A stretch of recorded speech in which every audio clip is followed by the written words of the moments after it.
পুরাণ অনুসারে প্রেমের দেবতা কামদেব। প্রাণীকুলের বংশবৃদ্ধিতে তার ভূমিকা অপরিসীম। সৃষ্টির আদিতে বিশেষ এক পরিস্থিতিতে সৃষ্টিকর্তা ব্রহ্মার মন থেকে জন্ম হয় কামদেবের।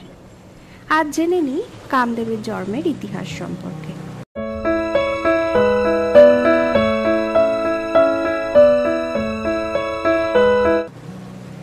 কালিকা পুরাণ অনুসারে ব্রহ্মাণ্ড সৃষ্টির পর সৃষ্টিকর্তা ব্রহ্মা প্রাণীকুল সৃষ্টিতে মনোনিবেশ করেন।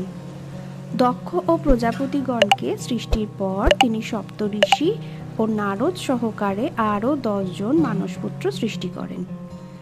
তখনই শ্রী ব্রহ্মার মন থেকে এই পরম রূপবতী এক নারীর সৃষ্টি হয়। তিনি পরিচিত হন সন্ধ্যা নামে। তার রূপের ছটায় ত্রিভুবন আলোকিত হলো।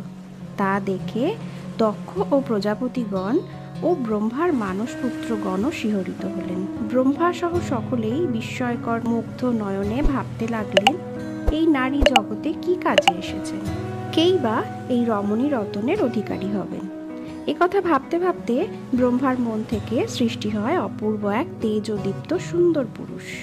পঞ্চপুষ্পের স্বরে শোভিত সেই পুরুষ শ্রেষ্ঠ বীর পদক্ষেপে সৃষ্টিকর্তার কাছে এসে প্রণাম করে বললেন, হে বিধাতা, আপনি আমাকে পুরুষ রূপে সৃষ্টি করেছেন। জগতে আমার কি কাজ তা আপনিই সুনিশ্চিত করে দিন। কিছুক্ষণ চিন্তা করে ব্রহ্মা বললেন, তোমার মূর্তি ও এই পুষ্পময় পঞ্চস্বর আমাকেও মোহিত করেছে।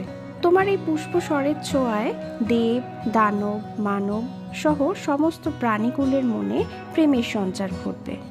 এমনকি ব্রহ্মা, বিষ্ণু, মহেশ্বরও তোমার বশবর্তী হবেন। তুমি স্বেচ্ছায় যে কোনো প্রাণীর হৃদয়ে প্রবেশ করতে পারবে, আনন্দের সৃষ্টিও করতে পারবে। এখন থেকে জগতের প্রাণের সৃষ্টিতে তোমারই মুখ্য ভূমিকা থাকবে। কর্ম অনুযায়ী তোমার নামকরণও হবে। এই বলে তিনি মানসপুত্রদের দিকে তাকালেন। তারপর গভীর ধ্যানে মগ্ন হলেন। মানসপুত্রগণ বিধাতার মুখের দিকে তাকিয়ে তার মনোভাব বুঝতে পারলেন এবং তারা এই নবরূপে আবির্ভূত সৌম্য দর্শন পুরুষের নামকরণের জন্য প্রবৃত্ত হল। বিধাতার মনকে মথিত করে জন্ম হয়েছিল বলে নাম রাখা হলো মন্মথ। এই ত্রিভুবনের সমস্ত প্রাণীর মনে কামের সঞ্চার করেন, তাই তার নাম কামদেব। কামদেবের পরশ সকলের মনকে মত্ত করে তোলে, তাই তার আরেক নাম মদন। তিনি মহাদেবেরও দর্পহরণে সক্ষম, তাই তার নাম কন্দর্প। কেমন লাগলো বন্ধুরা, তা কমেন্ট করে অবশ্যই জানাবেন।